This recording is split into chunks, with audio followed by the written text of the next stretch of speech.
جی مولانا، چلیں اگلا سوال ہمارے پاس جو موصول ہوا ہے وہ حجر اسود کے حوالے سے ہے۔ جی تو بھائی نے بڑی خوبصورت بات کہی ہے کہ اسود کالے کو کہتے ہیں، کالے، اور جبکہ آپ علماء کرام یہ بات بھی بتاتے ہیں کہ جنت کا یہ پتھر دودھ سے زیادہ سفید تھا، انسانوں کے ہاتھ لگنے سے ان کے گناہوں کی وجہ سے یہ کالا ہو گیا، تو پھر حجر اسود تو شروع میں ہی حجر اسود تھا، تو حجر ابیض تو نہیں تھا نا؟ تو کالا تو پہلے سے ہی کالا تھا، کالا کہتے ہیں، تو اب کالا تو ہوا نہیں ہے، پیدائشی طور پر ہی کالا تھا، بناوٹ کے اعتبار سے ہی کالا تھا۔ بالکل یہ بات انہوں نے یہ بات کہی، تو ذرا وضاحت فرمائیے۔ اس میں سے یہ ٹکڑا جو ہے نا کہ حجر اسود جنت سے اترا ہے، جنت کا پتھر، یہ صحیح ہے، یہ بہت سے صحابہ سے مروی ہے، اتنا جو صحیح ہے کہ یہ جنت سے آیا۔ جو آگے جو ہے نا کہ یہ سفید تھا اور اس کی سفیدی اس سے بھی زیادہ تھی، لوگوں کے ہاتھ مس کر کے مشرکین کے سے سیاہ ہو گیا، یہ ٹکڑا نہیں صحیح، ضعیف ہے اس کی روایت ہے، وہ ٹھیک ہے کہ یہ کالا پتھر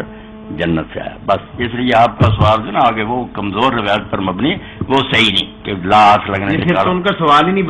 بنتا، یہی بات میں نے کی نا کہ پہلے ہی کالا تھا، آیا جنت سے، اتنا ثابت ہے، باقی یہ جو ہے نا ہاتھ لگنے سے ہو گیا، ایسی نہیں بات۔ جزاک اللہ۔ ایک سوال کا بے شمار دفعہ آپ نے جواب دیا ہے، پھر بھی ایک بہن نے تحریری طور پر ہمارے پاس سوال بھیجا ہے۔ ایک بات جو ضمن میں عرض کر دوں، حجر اسود ہی سیاہ اور جو خانہ کعبے پر ہم دیکھنے خلاف وہ بھی سیاہ لباس ٹھیک ہے، لوگ ماتم کے لیے پہنتے، وہ نہیں ٹھیک، وہ غلط کام ہے، مگر سیاہ لباس حکمرانوں کا لباس ہوتا ہے، حرم میں جو شرفاء ہوتے نا معزز، ان کا لباس سیاہ ہوتا ہے،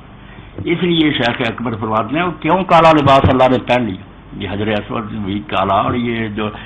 سیاہ لباس کعبے کو پہنا کیوں، وہ بیٹھ گیا مالک الملک بن کر، تو میں بادشاہ ہوں، جیسے بادشاہ باقی سیاہ چوگے پہنتے تھے نا،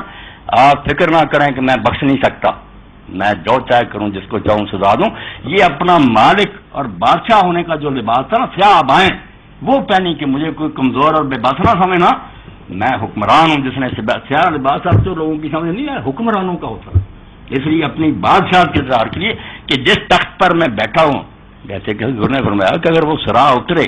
جو خانہ کعبہ نا آسمانوں پر وہ اترے جس خانہ کعبے پر آ کر چشمہ ہو جائے، یہ سیج نہیں ہے اس کے، وہاں وہ اللہ کا گھر ہے، صراع آیا جس نے یہ بیت اللہ، اس لیے اللہ ہی سمجھے آپ اس کو کپڑے اس نے پہنے، یہی ہے کہ میرے مکان نے اگر سیاہ لباس پہنا ہو تو یہ شہنشاہت کا حکمرانی کا اظہار ہے کہ میں باقاعدہ با اختیار ہوں،